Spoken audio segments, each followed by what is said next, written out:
అరుణాచలంలో 15వ శతాబ్దానికి చెందిన ఒక మహనీయుడు చిలుక రూపంలో ఉన్నాడు అని దానికి సంబంధించిన పురాణ కథ ఇప్పుడు తెలుసుకుందాం. అరుణగిరి నాగర్ అనేవాడు సాంప్రదాయ బ్రాహ్మణ కుటుంబంలో జన్మించాడు. ఇతని తండ్రి చిన్నప్పుడే ఉపనయనం చేసి సుబ్రహ్మణ్యేశ్వర స్వామి మంత్రాన్ని ఉపదేశించాడు. దానితో ఆ మంత్రాన్ని కొన్ని లక్షల సార్లు జపించారు. ఇప్పుడు ఆయన జీవితం చాలా బాగుండేది. ఆ తర్వాత తల్లిదండ్రులు చనిపోయి యవ్వనంలో పక్కదారి పట్టి వేశ్య వ్యామోహంలో పడిపోయారు. కానీ ఇతనికి ఒక అక్క ఉండేది. తమ్ముడికి అక్క అంటే, అక్కకి తమ్ముడంటే అమిత ప్రేమ. అతడు వేశ్యల దగ్గరికి వెళ్లి వ్యామోహం తట్టుకోలేకపోతుంటే అక్క డబ్బు కూడా ఇచ్చేది. చివరికి డబ్బు కోసం అక్కని పీడిస్తూ ఉండేవాడు. ఒకరోజు అన్ని అమ్మేసి చిల్లి గవ్వలేని స్థితిలో ఆమె ఉంది.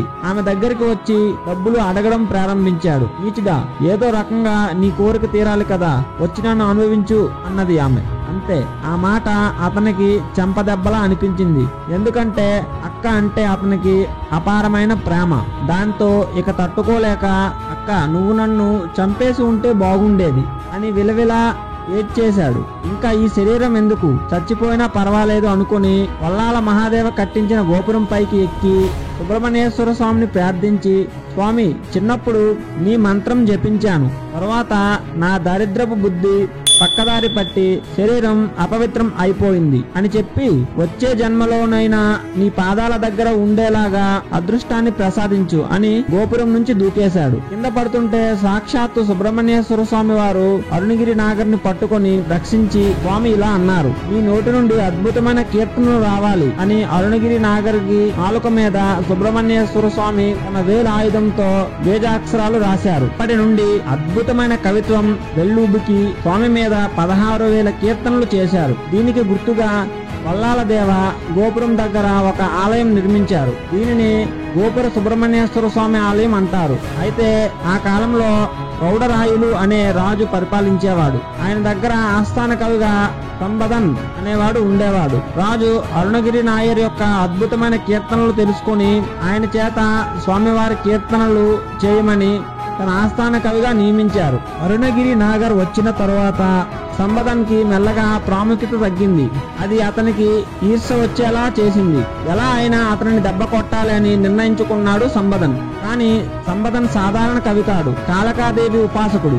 ఆయన పూజ మందిరంలో కూర్చొని కాళికాదేవిని ఎప్పుడు పిలిస్తే అప్పుడు అమ్మవారు ఎదురుగా సాక్షాత్కరించేవారు. ఒకరోజు ఆయన ఒక వింత చూపిస్తాను అని రాజుగారిని ప్రజలందరినీ అరుణాచలేశ్వర ఆలయానికి తీసుకొచ్చాడు. అప్పుడు సంబదన్ ఇలా అన్నాడు, నాకు కాళికాదేవి పిలిస్తే పలుకుతుంది.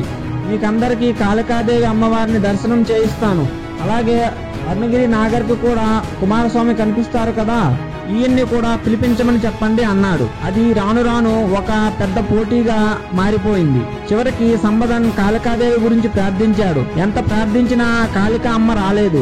ఎందుకంటే ఎంత ఉపాసన చేసినా, రోజు పూజ చేసినా మనలో కుళ్ళు బుద్ధులు ఉంటే భగవంతుడు ఎప్పుడు అనుగ్రహించడు. ఎన్నిసార్లు పిలిచినా కాళికమ్మ రాకపోవడంతో ఉక్రోషంతో, ఏది నువ్వు రప్పించు సుబ్రహ్మణ్య స్వామిని అని అరుణగిరి నాగర్తో అన్నాడు. రాజు కూడా అడిగేసరికి అప్పుడు అరుణగిరి నాగర్ ఇలా అన్నాడు, వద్దు మహారాజా, స్వామి ప్రత్యక్షమైతే మనం తట్టుకోలేము, చూడలేము అని అన్నాడు. కానీ రాజు వినలేదు. సరే అని అప్పటికప్పుడు ఒక కీర్తన పాడేసరికి ఆ మండపంలోని ఈశాన్య మూల ఒక స్తంభంలోంచి సుబ్రహ్మణ్యేశ్వర స్వామి బయటకు వచ్చి రాజుకు అరుణగిరి నాగర్కి కనిపించాడు. స్వామిని ప్రత్యక్షంగా చూసిన వాళ్ళందరూ చాలా సంతోషించారు. కానీ రాజుకి కంటి చూపు పోయింది. రాజు మనసులో అనుకున్నాడు, నేను చెప్పినా వినలేదు, ఇప్పుడు నా చూపు పోయింది అని బాధపడుతున్నాడు. కానీ సంబదన్ శాస్త్రాలు వెతికి ఒక మార్గం కనిపెట్టాడు. ఆ మార్గం రాజుగారికి చెప్పాడు. పై లోకాల్లో ఒక పువ్వు ఉంది, దానిని కనిపెట్టి తీసుకొస్తే మీకు చూపు వస్తుంది అని. రాజుగారు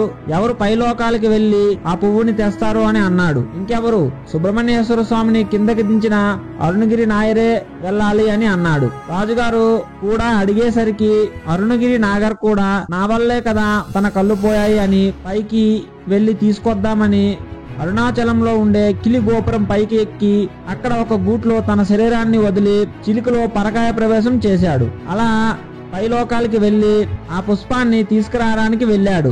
ఇంతలో సంబదన్ ఆయన దేహాన్ని తీసుకువెళ్లి దహనం చేసేశాడు. ఎందుకంటే ఆయన మళ్ళీ వెనక్కి వస్తే ఆ దేహంలోకి తిరిగి రాకూడదు అని. చివరికి అరుణగిరి నాగర్ పువ్వుని తీసుకొచ్చి రాజుగారికి ఇచ్చాడు. రాజుగారికి చూపు వచ్చింది, కానీ తన శరీరం అక్కడ లేకపోవడం గమనించి రాజుగారికి చెప్పాడు. ఈ విషయం తెలుసుకున్న రాజు సంపదన్ని శిక్షిస్తా అన్నాడు. కానీ అరుణగిరి నాగర్, వద్దు రాజా, భగవంతుడు ఇహలోక సంబంధాన్ని ఈ విధంగా విముక్తి కలిగించాడు అని ఆ స్వామి వారిని చిలుక పలుకులతో కీర్తిస్తూ ఇక్కడే ఉంటా అని చెప్పాడు. దానికి గుర్తుగా తను ఏ గూట్లో అయితే శరీరం వదిలాడో అక్కడే ఒక పెద్ద చిలుక బొమ్మని పెట్టారు.